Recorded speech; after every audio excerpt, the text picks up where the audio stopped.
ถ้อยคำเข้าถึงจิตใจฟังรายการวิทยุเสียงใสส่งถึงใจไปสู่ปลายนาสารธรรมน้อมนำมองพระศาสดาบอกผู้คนทั่วลาหันมาข่าวสารเพื่อการประชาสัมพันธ์ขอเชิญชวนผู้ใจบุญใจกุศลร่วมงานทำบุญประเพณีส่งน้ำพระธาตุใส่ขันดอก108ถวายทานต้นเงินประจำปีพุทธศักราช2566ณวัดวังสิงห์คำตำบลป่าแดดอำเภอเมืองเชียงใหม่จังหวัดเชียงใหม่ในวันเสาร์ถึงวันจันทร์ระหว่างวันที่15ถึง17กรกฎาคมพุทธศักราช2566เวลา 9 นาฬิกาเป็นต้นไป3 วัน 3 คืนก็เชิญชวนศรัทธานักศีลนักบุญทั้งหลายทุกท่านร่วมงานท่านที่จะร่วมเป็นเจ้าภาพสังฆทานติดต่อสอบถามแจ้งความจำนงได้ที่วัดวังสิงห์คำได้ทุกวันหมายเลขโทรศัพท์0817836540งานบุญส่งน้ำพระธาตุใส่ขันดอก108ถวายทานต้นเงินประจำปี2566ณวัดวังสิงห์คำตำบลป่าแดดอำเภอเมืองเชียงใหม่จังหวัดเชียงใหม่ 15-17 กรกฎาคม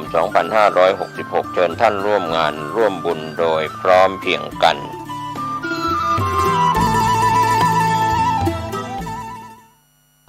ข่าวสารประการประชาสัมพันธ์ประกาศเชิญชวนร่วมพิธีแสดงมุทิตาจิตฉลองปริญญาบัตรพุทธศาสตร์ดุษฎีบัณฑิตสาขาวิชาพระพุทธศาสนารุ่นที่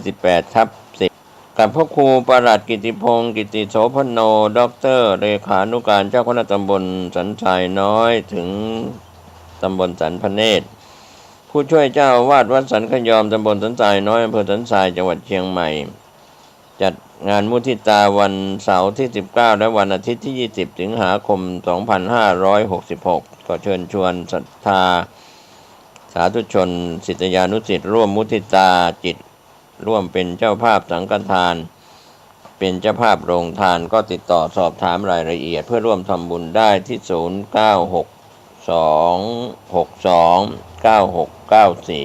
ได้ทุกวันก็เป็นงานบุญงานกุศลมุทิตาจิตฉลองปริญญาบัตรพุทธศาสตร์ดุษฎีบัณฑิตสาขาวิชาพระพุทธศาสนารุ่นที่ 18/10 แด่ท่านพระครูประหลัดกิติพงศ์กิติโสพโนด็อกเตอร์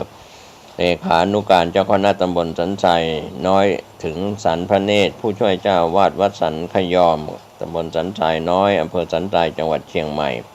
เชิญท่านร่วมงานนี้ทั้ง2วันวันเสาร์ที่19และวันอาทิตย์ที่20สิงหาคม2566โดยทั่วหน้ากันท่านกำลังติดตามรับฟังสถานีวิทยุกระจายเสียงพระพุทธศาสนาแห่งชาติและสังคมคลื่นเพื่อการศึกษาพระพุทธศาสนาและวัฒนธรรมระบบ FM 104.5 เมกะเฮิรตซ์รายการต่อไปเป็นรายการคดีโลกคดีธรรม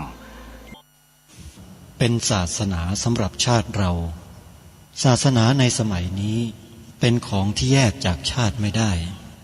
เป็นความจำเป็นที่เราทั้งหลายผู้เป็นไทยจะต้องมั่นคงอยู่ในศาสนาพระพุทธซึ่งเป็นศาสนาสำหรับชาติเราพระพุทธศาสนาก็ดีหรือศาสนาใดก็ดีที่ตั้งมั่นอยู่ได้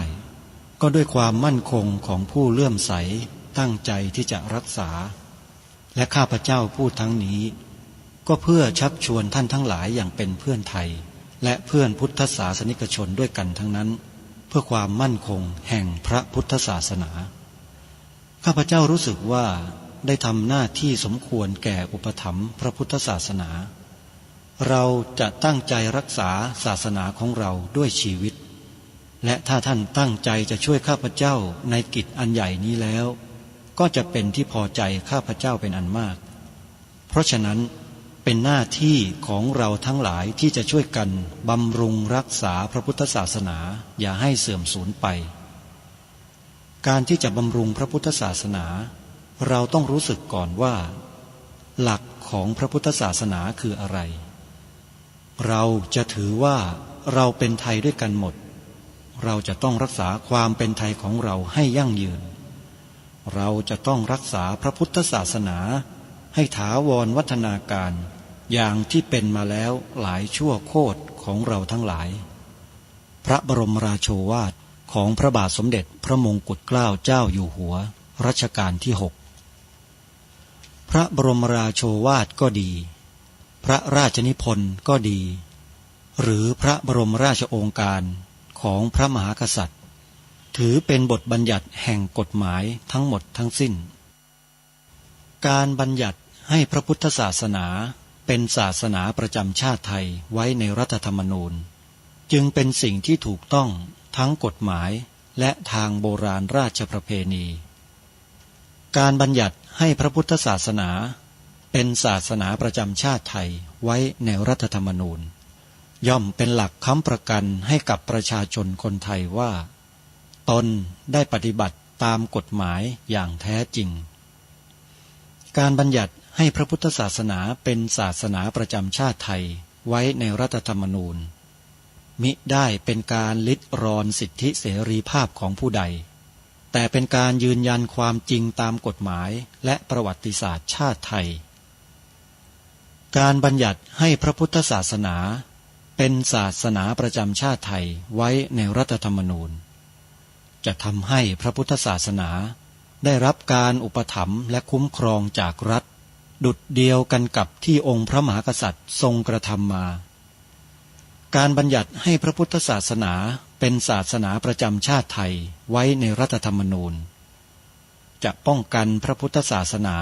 ไม่ให้ถูกลัทธินิกายนอกศาสนากระทำการใดๆได้ด้วยอุบายต่างๆนานาการบัญญัติให้พระพุทธศาสนาเป็นศาสนาประจำชาติไทยไว้ในรัฐธรรมนูญจะทำให้สังคมไทยมีแต่ความสุขร่มเย็นเป็นธรรมทั้งต่อคนศาสนาอื่นและคนสัญชาติอื่นได้อย่างแท้จริงแต่ถ้าไม่บัญญัติให้พระพุทธศาสนาเป็นศาสนาประจำชาติไทยไว้ในรัฐธรรมนูญในอนาคตประเทศไทยจะต้องตกอยู่ในสถานะเดียวกันกับพื้นที่3 จังหวัดทางสถานีวิทยุแห่งนี้ท่านสามารถดาวน์โหลดแอปพลิเคชันที่ชื่อว่าวิทยุพุทธศาสนาทั่วไทยเพื่อติดตามรับฟังรายการนี้ได้ทุกวันสามารถฟังได้วันละ5 เวลาคือ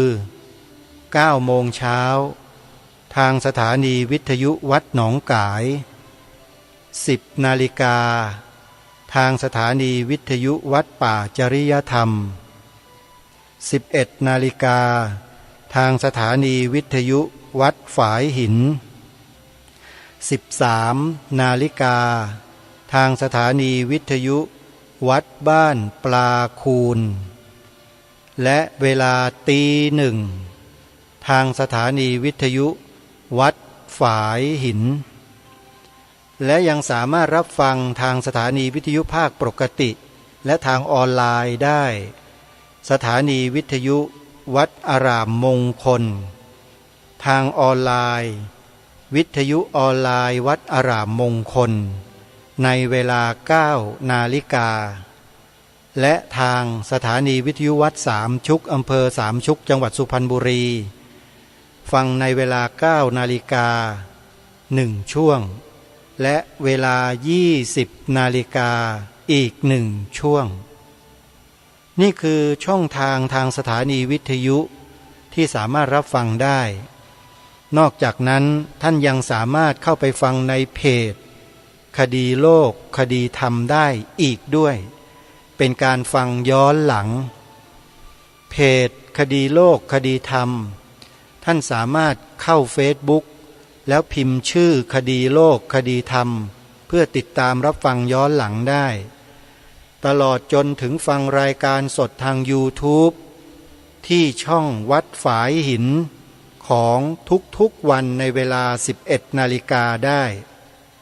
และก็ยังสามารถรับฟังทาง YouTube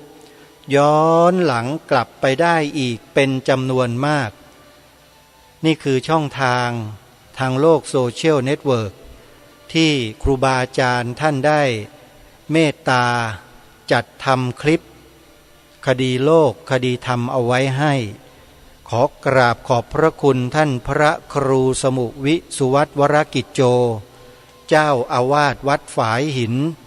ตำบลสุเทพอำเภอเมืองจังหวัดเชียงใหม่ที่ได้เมตตาทำคลิปเผยแพร่ทาง YouTube ให้พร้อมด้วยสถานีวิทยุภาคปกติและทางแอปพลิเคชันวิทยุพุทธศาสนาทั่วไทยในวันนี้รายการได้เตรียมคลิปของพระอาจารย์วิทยากิจจาวิชโชที่ท่านได้พูดไว้เมื่อวานต่อเนื่องกันถึงกรณีของลัทธิลอกเลียนแบบพระพุทธศาสนากล่าวหาองค์หลวงตามหาบัวว่าเป็นอรหันต์เก๊ออกเผยแพร่ทาง YouTube เมื่อ2 ปีที่ผ่านมาท่านพระอาจารย์วิทยาก็เลยใครฟังก็รู้ว่าท่านไม่มีคุณธรรมขั้นอย่างนั้นพูดไม่ได้หรอกนั้นท่านไม่ใช่ว่าลูกศิษย์ลูกหามาเคารพท่านเพียงเพราะว่าได้ยินได้ฟังคำบอกเล่ามาอีกทีหนึ่งถึงแม้ว่าได้ยินได้ฟังคำบอกเล่ามาตั้งแต่สมัยหลวงปู่มั่นนะหลวงปู่มั่นก็พยากรณ์เอาไว้แล้วว่าท่านเป็นพระที่ต่อไปจะทำประโยชน์ให้กับศาสนาอย่างมากมายในระหว่างที่องค์หลวงปู่มั่นประชวรหนักอาพาธจนกระทั่งในระหว่างที่ท่านสิ้นลมไปนะตอนนั้นหลวงตาก็ทรงภูมิธรรมขั้นพระอนาคามีอยู่แล้วนะเป็นพระอนาคามีอยู่แล้วหลวงปู่มั่นก็รับรององค์หลวงปู่มั่นก็เป็นพระอรหันต์องค์เอกแห่งยุคเพราะฉะนั้นท่านก็บอกกับหมู่ลูกศิษย์ของท่านว่าต่อไปให้พึ่งท่านมหานี่หลวงปู่มั่นก็เป็นผู้ที่พูดออกมาในครั้งนั้นหลวงตาก็ทรงภูมิธรรมขั้นพระอนาคามีนะพอหลังจากเผาศพงานของหลวงปู่มั่นแล้วเนี่ย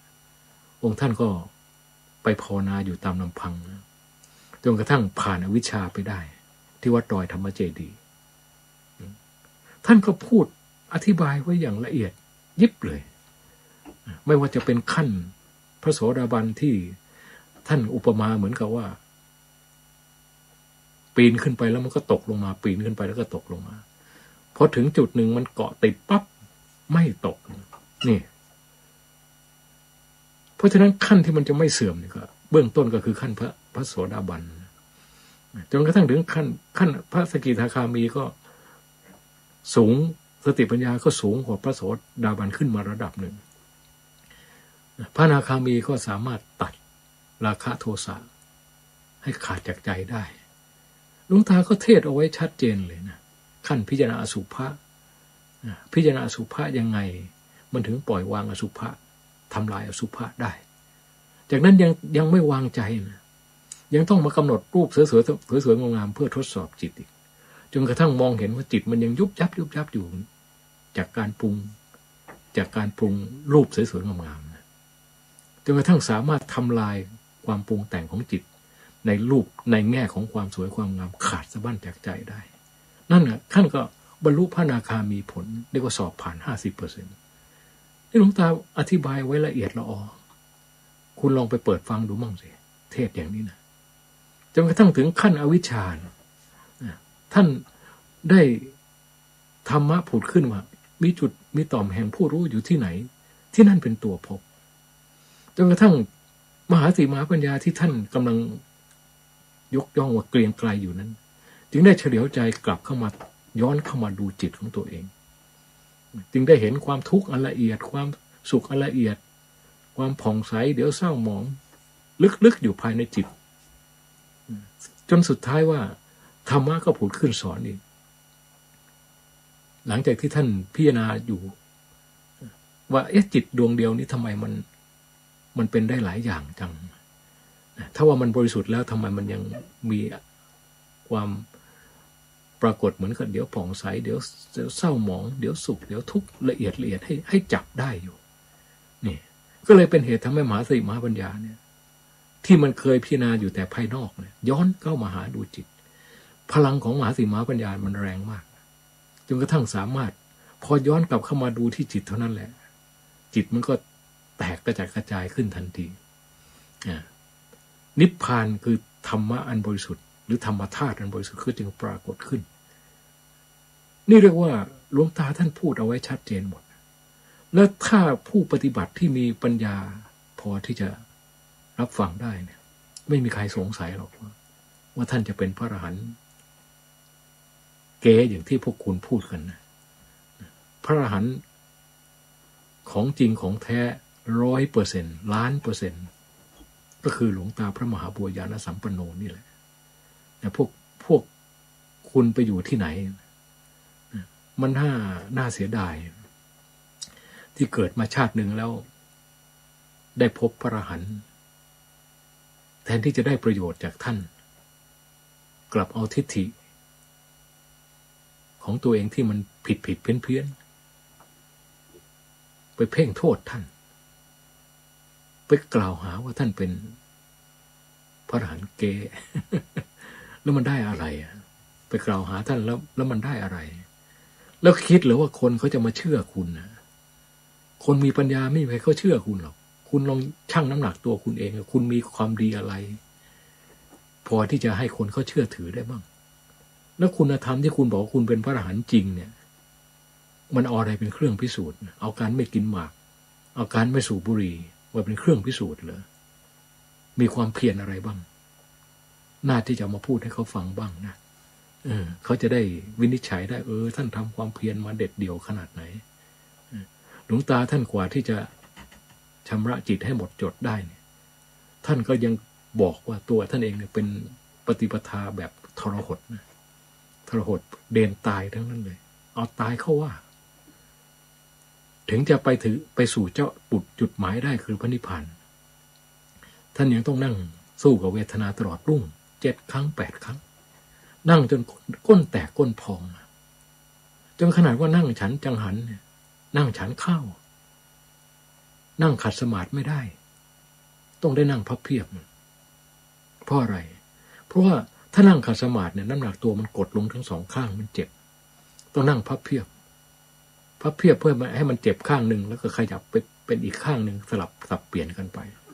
เพราะเวลานั้นท่านไม่ได้ตั้งใจจะมาสู้กับเวทนาต้องการจะสู้กับรสของอาหารนี่ก็เลยต้องนั่งพับเพียบฉันจังหันแต่แล้วพอตกกลางคืนตั้งใจว่าจะนั่งสมาธิตลอดรุ่งเขาไม่ได้หวาดหวั่นพรั่นพรึงเลยนั่งสมาธิตลอดรุ่งได้อีกจนก้นแตกก้นพอง7 ครั้ง 8 ครั้งนั่งตลอดรุ่งคือหมายว่านั่งตั้งแต่6 โมงเย็นไปจนถึง6 โมงเช้าเนี่ยแล้วก็เวทนาเป็นยังไงท่านก็บอกละเอียดยิบเลยนะตั้งแต่เริ่ม2 ชั่วโมง3 ชั่วโมงจนถึงเวทนาใหญ่6 ชั่วโมงเป็นยังไงบอกหมด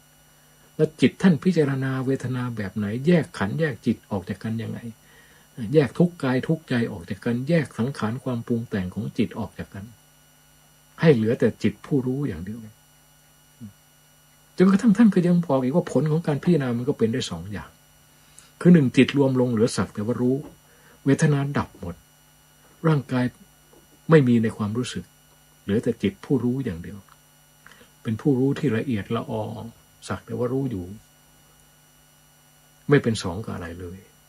นี่ประเภทหนึ่งกับอีกประเภทหนึ่งท่านก็บอกว่าธาตุขันธ์กับจิตมันแยกจากกันถึงเวทนาจะไม่ดับแต่เวทนานั้นไม่สามารถที่จะซึมซับเข้ามาทำความทุกข์วุ่นวายให้ภายในจิตเลยจิตก็เป็นส่วนจิตเวทนาก็เป็นส่วนเวทนาต่างอันต่างจริงสังขารความคิดความปรุงก็เป็นเรื่องของสังขารสักแต่ว่าคิดสักแต่ว่าปรุงท่านแยกให้เห็นหมดเลยถามว่าถ้าท่านไม่มีคุณธรรมระดับนี้เนี่ยท่านพูดไม่ได้หรอกไม่มีใครพูดได้จนกระทั่งถึงระดับขั้นมหาสติมหาปัญญาพิจารณาอวิชชาเนี่ยท่านก็ถึงบอกขนาดบอกว่าเวลาท่านคาดการณ์ว่าอวิชชามันคืออะไรหน้าตาเป็นยังไงเนี่ยท่านมองแล้วคาดการณ์เอามันเหมือนยักษ์เหมือนผีเนี่ยเหมือนยักษ์เหมือนผีแต่พอเข้าไปเจออวิชชาตัวจริงมันเหมือนนางงามจักรวาลดูสิระหว่างการคาดการณ์กับความจริงที่เข้าไปเจอมันต่างกันขนาดไหนยักษ์กับผีกับนางงามจักรวาลทำไมท่านถึงพูดอย่างนั้นเวลาคาดการณ์ก็เหมือนว่า เราเจอกิเลสต่างๆโลภโกรธหลงเนี่ยมันยังเป็นกิเลสหยาบๆอยู่นะเนี่ยอวิชชามันเหนือนั้นเข้าไปอีกเนี่ยอวิชชามันเหนือนั้นก็เป็นความหลงอันละเอียดที่สุดคือหลงจิตเป็นความหลงจิตแล้วถามว่าสติปัญญาระดับขั้นมหาสติมหาปัญญามันจะไปหลงอะไรข้างนอกมันไม่มีอะไรหลงแล้วเราเรียนปริยัติกันมาเราก็รู้พระอนาคามีเป็นพระอริยบุคคลขั้นที่ 3ผู้ที่จะเหนือพระอนาคามีก็มีแต่พระอรหันต์ประเภทเดียวเท่านั้นนอกนั้นแล้วใน3โลกธาตุไม่มีใครจิตยิ่งไปกว่าพระอนาคามีนี่คือมานะความถือจิตของพระอนาคามีถือว่าจิตตัวเองยิ่งกว่าใครทั้งหมดนะไม่ลงใครง่ายๆนะอันนี้เป็นความละเอียดของธรรมที่มันเป็นในหลักธรรมชาติใครเข้าไปก็ต้องเป็นอย่างนี้แหละพอไปถึงจุดนั้นก็เกิดความอัศจรรย์ว่าจิตของเรานี่ทำไมมันอัศจรรย์นักหนาอะไรมันก็ไม่ติดไม่คล้องไม่อะไรเลยก็เลยหลงตัวเองว่ามันจิตเนี่ยมันเป็นอัศจรรย์เนี่ย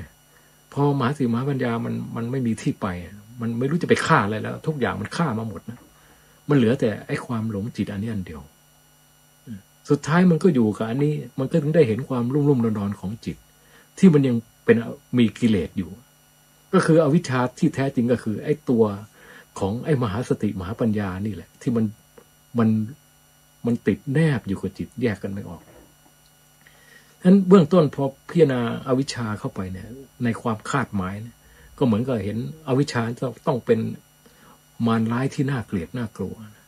แต่พอพิจารณาเข้าไปจริงๆเข้าไปเจอไอ้ตัวอวิชชาก็คือไอ้มหาสติมหาปัญญาที่เป็นอยู่กับจิตนั่นเองนะว่าเป็นความหลงในจิตของตัวเองว่ามันวิเศษมันอัศจรรย์พอเข้าไปเจออย่างนี้ปั๊บเนี่ยมหาสติมหาปัญญามันถึงการที่มันจะสามารถทำลายวิชาได้นะ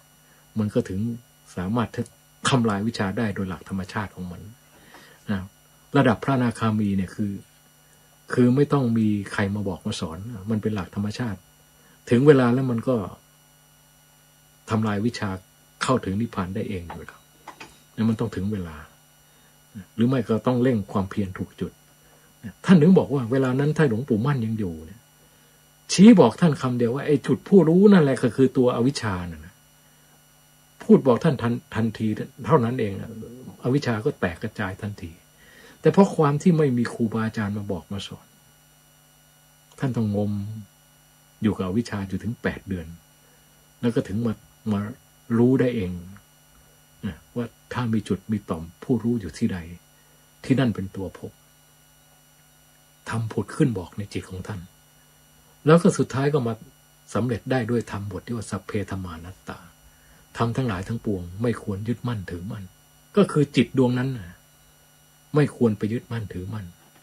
เท่านั้นเองจิตติมหาสติปัญญาก็ปล่อยทำลายจิตแตกกระจัดกระจายและนิพพานหนึ่งก็ถึงปรากฏขึ้นนี่หลวงตาเทศเอาไว้ขนาดเนี้ยละเอียดละออขนาดนี้คุณลองไปศึกษาดูบางทีอาจจะทำให้คุณหูตาสว่างขึ้นบ้างตามันจะได้สว่างขึ้นมาบ้างและจะได้รู้จักว่าตัวเองมันเป็นพระอรหันต์เกหรือเป็นพระอรหันต์จริงกันแน่อย่าไปสำคัญตัวว่าเป็นพระอรหันต์จริงมันเป็นไปไม่ได้หรอกมันเป็นไปไม่ได้นะไอ้ฟังที่คุณพูดมานี่นะต่อให้คุณเชื่อมั่นว่าคุณเป็นพระอรหันต์จริงไงก็ตามมันก็ไม่จริงหรอกกิเลสมันไม่ตายเพราะคำพูดแล้วมันก็ไม่กลัวคำพูดด้วยคุณไปบอกว่าพระอรหันต์จริงเป็นพระอรหันต์เกเนี่ยมันก็เป็นความผิดอยู่ที่ตัวคุณเองไอ้คำพูดของคุณมันไม่ไปทำให้ผู้ที่ท่านเป็นพระอรหันต์ท่านสะดุ้งสะเทือนหรือมีอะไรเปลี่ยนแปลงไปเพราะคำพูดของคุณแต่คำพูดของตัวคุณคำพูดของคุณน่ะมันฆ่าคุณเนี่ยแน่นอนนะตายแล้วก็ไปอบายอย่างเดียวไม่ใช่แค่อบายไปนู่นน่ะนรกไม่รู้ขุมไหนนะขุมตื้นๆจะมีให้ลงหรือเปล่าก็ไม่รู้เพราะไปประมาทเล่นพระอรหันต์ของสูงเพราะฉะนั้นถ้ายังมีสติสัมปชัญญะดีอยู่เนี่ยก็ลองย้อนจิตของตัวเองกลับไปดูพฤติกรรมของตัวเองดีกว่านะว่าพฤติกรรมที่ผ่านมาเนี่ยมันคู่ควรที่จะเป็นพระอรหันต์หรือเปล่ายังไม่ต้องพูดถึงพระอรหันต์ก็ได้ เอาแค่ว่าพระอริยบุคคลชั้นต้นเนี่ยพระโสดาบันเนี่ยมันก็ยังเป็นไม่ได้เลย เพราะอะไรรู้ไหมคุณธรรมเบื้องต้นที่จะทำให้สำเร็จพระโสดาบันได้เนี่ยคืออะไรก่อนที่จะถึงขั้นที่ว่าสำเร็จ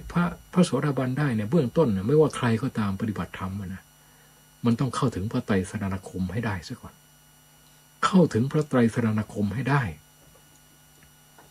ถ้าตราบใดยังเข้าไม่ถึงพระไตรสรณคมเนี่ยคุณไม่มีทางที่จะบรรลุธรรมขั้นไหนๆนะไม่มีทางเลยไปไม่ได้เลย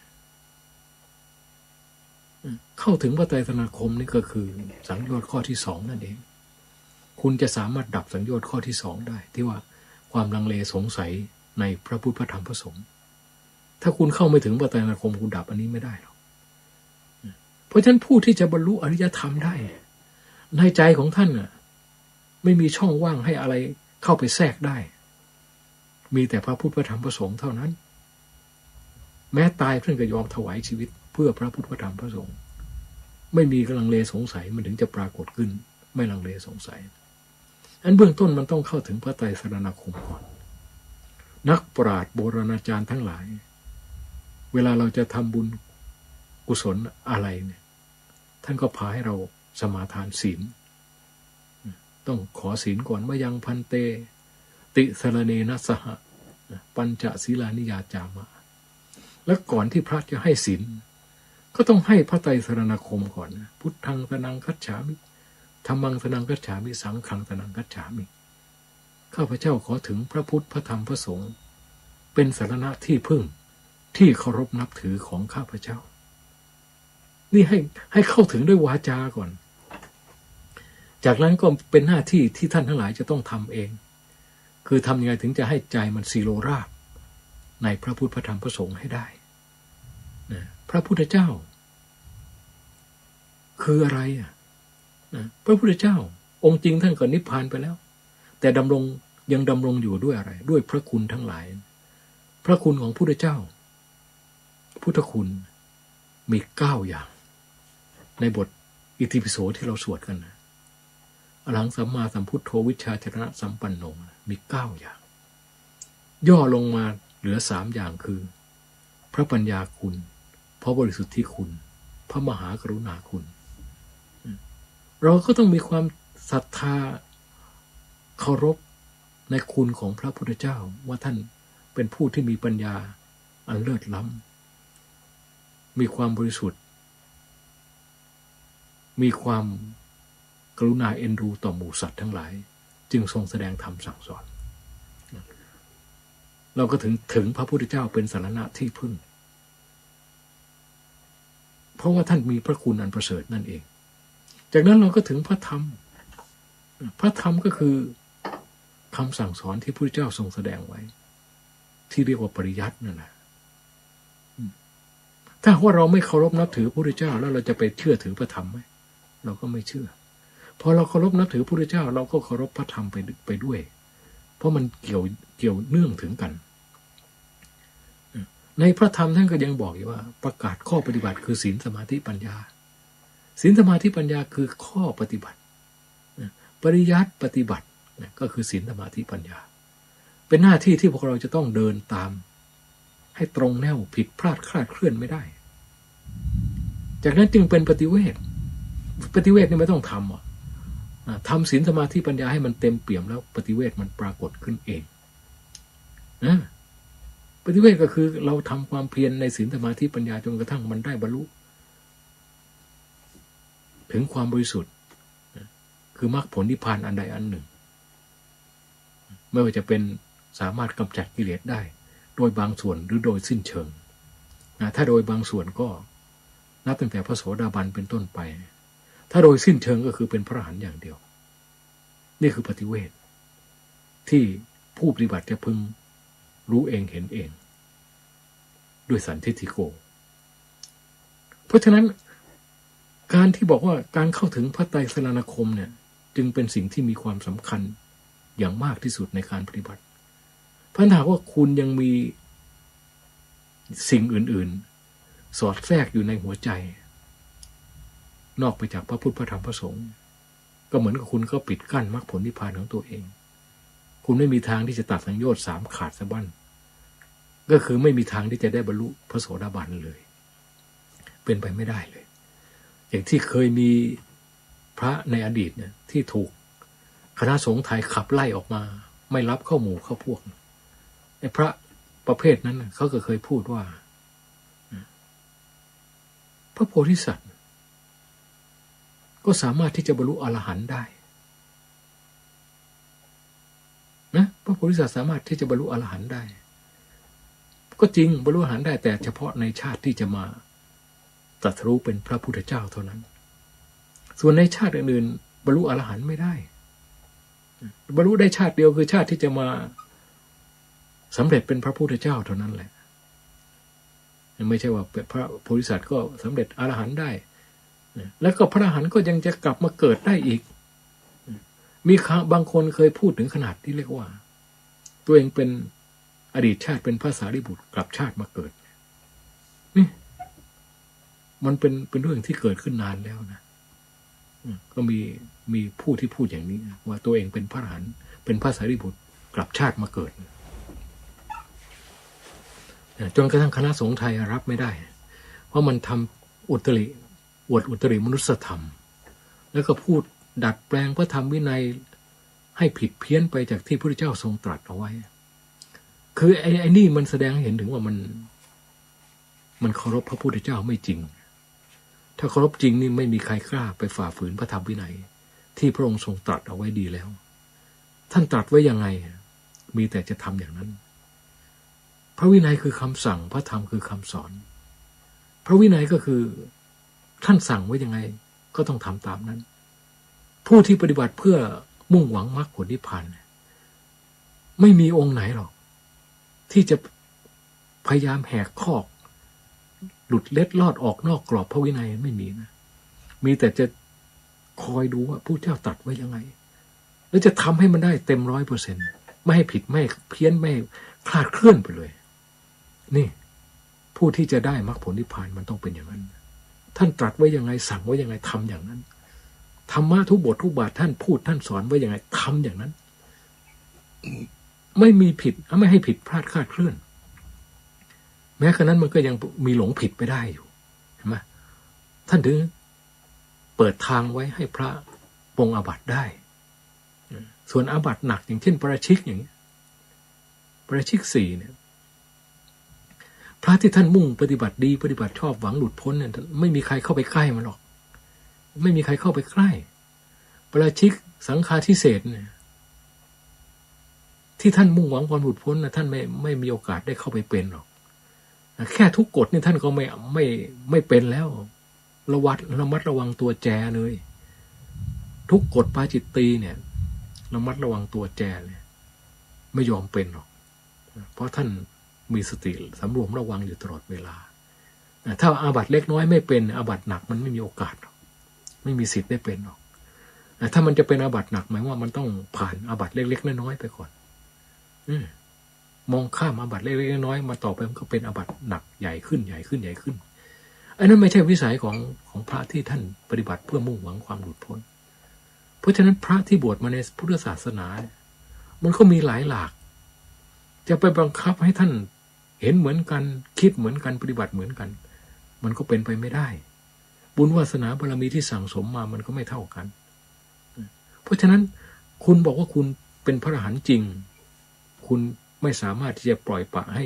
พระอรหันต์เก้มาพูดโกหกหลอกลวงคนทั้งประเทศได้คุณจริงจำเป็นต้องพูดแล้วคุณคิดไหมว่าคุณเป็นพระอรหันต์จริงหรือเปล่าไม่ใช่คุณสัมพันธ์ตัวผิดเอาเองเลยจากอดีตที่ผ่านมาเนี่ยพูดอะไรที่มันขัดต่อพระธรรมวินัยนี่มันก็ไม่ใช่แล้วยิ่งประพฤติผิดพระธรรมวินัยถึงขั้นอวดอุตริว่าเป็นอดีตชาติพระสารีบุตรกลับชาติมาเกิดอะไรอย่างเงี้ยไปประมาทพระสารีบุตรก็ให้อีกพระพุทธเจ้าบอกว่าอรหันต์เนี่ยสิ้นภพสิ้นชาติแล้วไม่กลับมาเกิดอีกแล้วคุณก็โต้แย้งกลับมาเกิดได้อยู่โอ้ยถ้าพระอรหันต์ยังกลับมาเกิดได้อยู่ก็จะไปเป็นพระอรหันต์ทำไมจะปฏิบัติเอาเป็นเอาตายเพื่อไปเป็นพระอรหันต์เป็นไปเพื่ออะไรกูไม่ต้องปฏิบัติก็ได้เพราะมันก็กลับมาเกิดเหมือนกัน แต่เป็นอรหันต์แล้วท่านยังต้องกลับมาเกิดได้อยู่แล้วจะเป็นไปหาอะไรใช่ไหมมันไม่มีเหตุผลอะไรเลยเพราะฉะนั้นคนที่มีทิฏฐิวิปลาสอย่างนั้นน่ะแล้วจะให้ความปฏิบัติให้มันสำเร็จเป็นพระอรหันต์จริงๆขึ้นมาเนี่ยโอ้ยฝันไปเถอะนะฝันไปเถอะ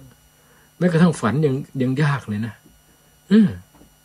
เนี่ยเพราะฉะนั้นอย่าไปมัวแต่ไปคิดตำหนิผู้อื่นให้ย้อนจิตเข้ามาดูตัวเอง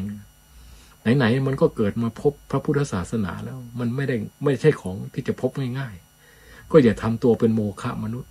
ไปยุ่งกับเรื่องคนอื่นไม่เกิดประโยชน์อะไรใครจะเป็นอาหารจริงอาหารเก๊ก็มันเรื่องของเขาเห็นไหมไอ้ตัวเองไปบอกว่าท่านเป็นพระอรหันต์เก๊แล้วท่านจะเก๊จริงอย่างที่ตัวเองพูดไหมล่ะคุณธรรมภายในท่านมันเต็มเปี่ยมแล้วเป็นพระอรหันต์คือหมายถึงต้องสิ้นกิเลสนะกิเลสความโลภความโกรธความหลงมันต้องขาดจากใจ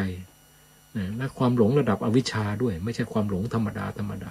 ความหลงก็มีหลายระดับหลงรูปหลงเสียงหลงกลิ่นหลงรสมันก็หลงกันทั้งหมดใช่ไหมล่ะของหยาบๆมันยังตัดยากได้ยากเลยอันนี้มันหลงอวิชชานะหลงว่าจิตมันอัศจรรย์มันเลยนั้นไปตั้งเท่าไหร่ผู้ที่ท่านเป็นพระอนาคามีนะจิตท่านอัศจรรย์จริงๆมีอภิญญาก็มีนะมีปสัมภิทาก็เป็นได้จะเนรมิตหรือจะทำอะไรมันก็ได้หมดนั่นจิตของผู้ที่มีบารมีแก่กล้าแล้วมันเป็นได้หมดมันถึงอัศจรรย์นะเพราะฉะนั้นสิ่งเหล่านี้ท่านถึงบอกไม่ให้ไปติดไปคล้องกับมันตราบใดที่จิตยังไม่บริสุทธิ์เนี่ยมันอัศจรรย์แค่ไหนก็โยนทิ้งลูกเดียวตั้งหน้าตั้งตาฆ่าอย่างเดียวทำลายอย่างเดียวไม่ต้องเหลืออะไรไว้เลยไปต้องสงวนว่ามันเป็นจิตของเราเป็นอะไรตั้งหน้าตั้งตาทำลายอย่างเดียวจนกระทั่งจิตดวงนี้มันแตกกระจัดกระจายออกไปนะอันนั้นแหละเอาวิชาถึงพังไปด้วยเพราะวิชามันอยู่กับจิตเนี่ยพอวิชาแตกกระจัดกระจายจิตก็พังไปด้วยจิตดวงที่มีอวิชชาอยู่นั่นนะหายไปไหนก็ไม่รู้จากนั้นมันถึงปรากฏเป็นธรรมธาตุอันบริสุทธิ์ขึ้นที่เรียกว่านิพพานหนึ่งจึงปรากฏขึ้นมาทีหลังธรรมชาติอันนี้มันก็ไม่มีใครรู้มาจากไหนเหมือนกันไอ้จิตอวิชชาตายแตกกระจัดกระจายแล้วไปไหนก็ไม่มีใครรู้มันขณะจิตเดียวตูมมันปรากฏขึ้นมาท่านถึงบอกว่านี่แหละเป็นสันทิฏฐิโกที่มีแต่พระอรหันต์เท่านั้นที่จะรู้ได้ถ้าไม่ใช่พระอรหันต์ไม่มีทางรู้ว่านิพพานหนึ่งมาจากไหนล่ะผุดมาได้ยังไงและผู้ที่สามารถแสดงธรรมได้ในระดับนี้คุณอมพระมาพูดก็ไม่มีใครเชื่อหรอกว่าท่านเป็นอรหันต์เกนะไม่มีใครเชื่อหรอกฟังธรรมะหลวงตาเทศเนี่ยแต่ละกันเนี่ยมันถึงพลิกถึงขิงถึงแก่นถึงจิตถึงใจจะเป็นไม่เป็นพระอรหันต์ก็ไม่มีใครพูดได้หรอกธรรมะแบบนี้คนมีกิเลสก็พูดไม่ได้เนี่ยเพราะฉะนั้นบรรดาลูกศิษย์หลวงตาท่านเคารพหลวงตากราบไหว้หลวงตาเทิดทูนหลวงตาเนี่ยเทิดทูนเพราะปฏิปทาความเพียรของท่านนะไม่ได้ว่าท่านเป็นพระอรหันต์เพราะว่าครูบาอาจารย์บอกต่อๆกันมาไม่ใช่นะปฏิปทาของท่านมีแต่พาให้มุ่งความหลุดพ้นอย่างเดียวไม่ว่าจะเป็นเรื่องของการก่อการสร้างท่านก็ไม่เคยสนับสนุนเรื่องเงินทองก็ไม่สนับสนุนอย่าไปคิดว่าหลวงตาอยู่ๆมาพาลูกศิษย์หาเงินหาทองเพื่อ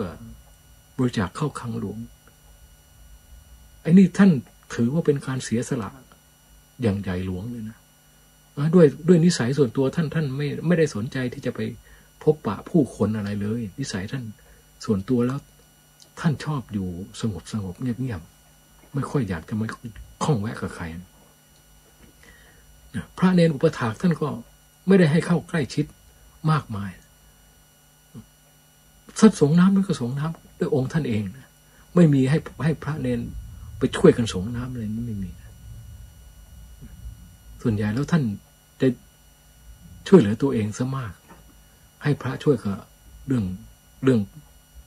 ไม่ใกล้ชิดเกินไปแล้วก็ให้หลายองค์ไม่ใช่องค์เดียวแต่ละองค์ก็มีหน้าที่คนหนึ่งเอาบาตรคนหนึ่งเข้าไปในกุฏิคนหนึ่งเอาบาตรไว้ข้างนอกเอามาไว้ที่ศาลา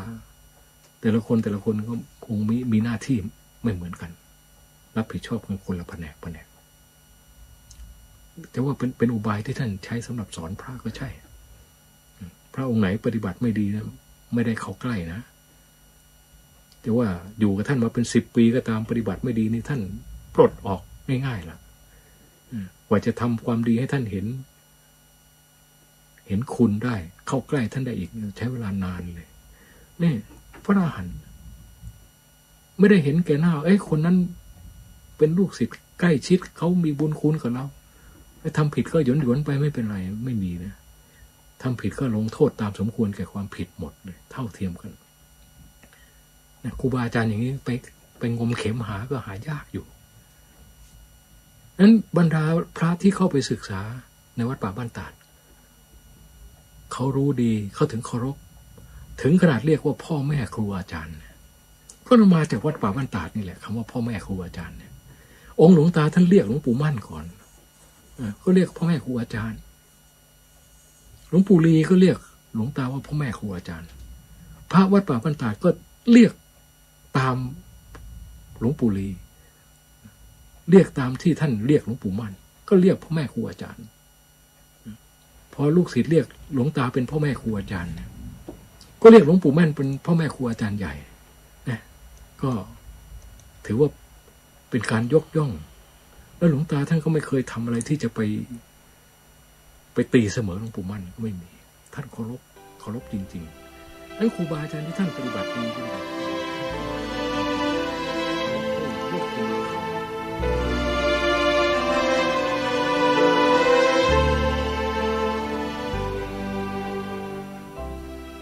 ท่านสาธุชนผู้ฟังทุกท่าน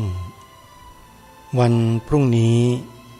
เดี๋ยวเรามาติดตามรับฟังท่านพระอาจารย์วิทยากันต่อช่วงนี้เวลาของรายการหมดลงแล้วส่วนคำอธิบาย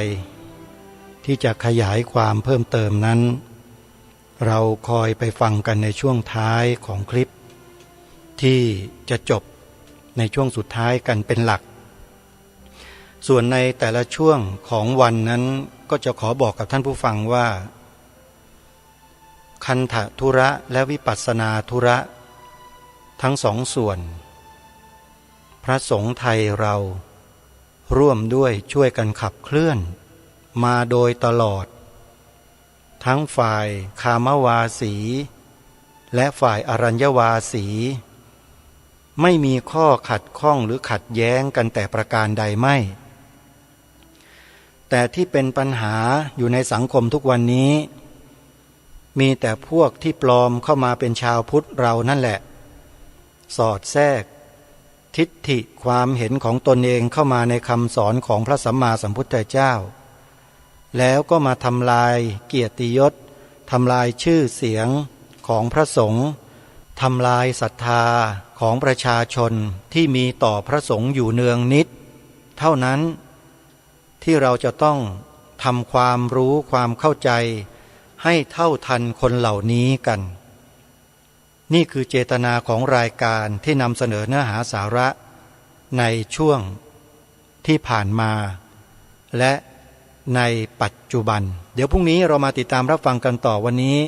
เวลาของรายการหมดลงแล้วอาตมาภาพต้องสมมุติยุติไว้แต่เพียงเท่านี้พบกับรายการได้ใหม่